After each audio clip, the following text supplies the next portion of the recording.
So if you're watching this kind of video, odds are you've heard before that you are God, or that your consciousness, or that your love and your light, or that your source energy, and all of those things are true. And the reason I'm bringing this up and the reason I'm making this video is because there's a key shift you can make that will change everything for you when it comes to manifesting, and it'll get rid of a lot of the pressure that comes with trying to stay in the state of the wish fulfilled or trying to believe in a reality that doesn't feel natural to you. Because when I first got into this stuff and I heard someone say that I'm God, I would try and learn more about it. I would try and force myself to feel as if I was God so that I could, force the universe to do what I want.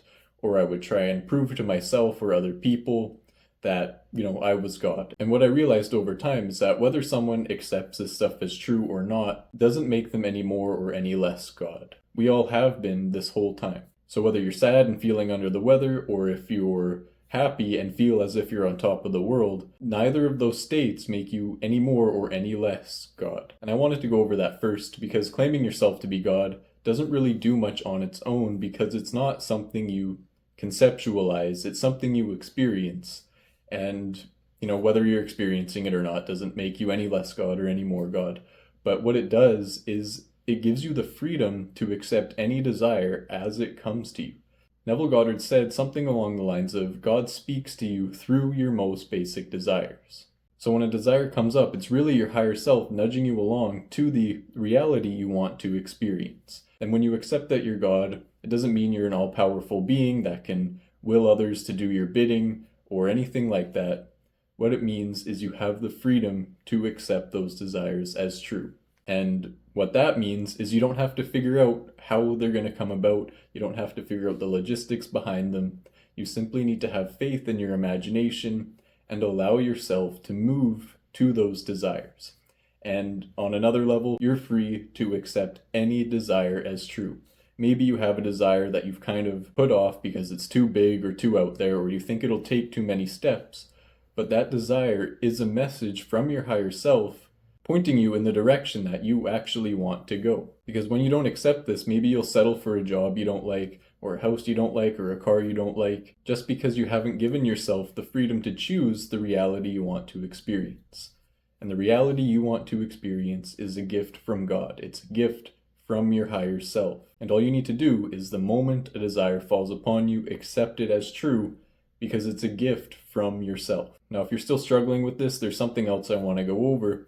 And that to experience yourself as God, to know the truth of who you are, you need to understand what you're not. And what most people do is they identify with their thoughts, their emotions, and their body, or their past, or their relationships.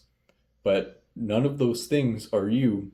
They're only reflections of what you've accepted as true. So when you imagine something else, or you assume something else to be true, the very first point of contact, the very first thing that's going to change is your thoughts, body, and emotions. So let's say you want to be more healthy. When you assume or imagine yourself to be more healthy, when you accept that desire as true, you're going to start thinking different thoughts, feeling different things, and taking different actions. Maybe you'll start walking more, maybe you'll start going to the gym, or maybe for you the natural next step is just doing some breath work.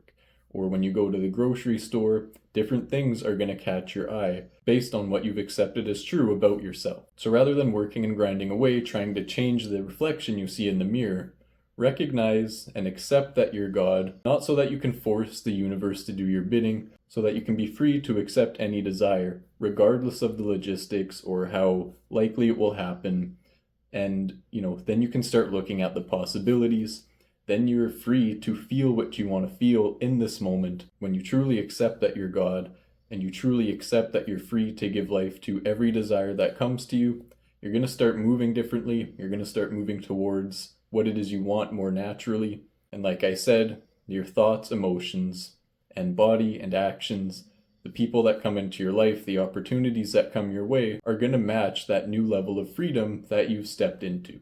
And all this requires is accepting yourself in this moment. This is something I want to dive deeper into. Check out the Mystic Manifestation community. The link's down below. Anyway, to sum this video up, you can think about how you're God, you can rationalize it, you can try to be more God, or you can experience it in this moment and be free to give life to any desire because you know they're gifts to you from you, because the desires that come up for you are what you came here to experience as God. Anyway, that's it for this video. Thank you for watching, and I will see you in the next one.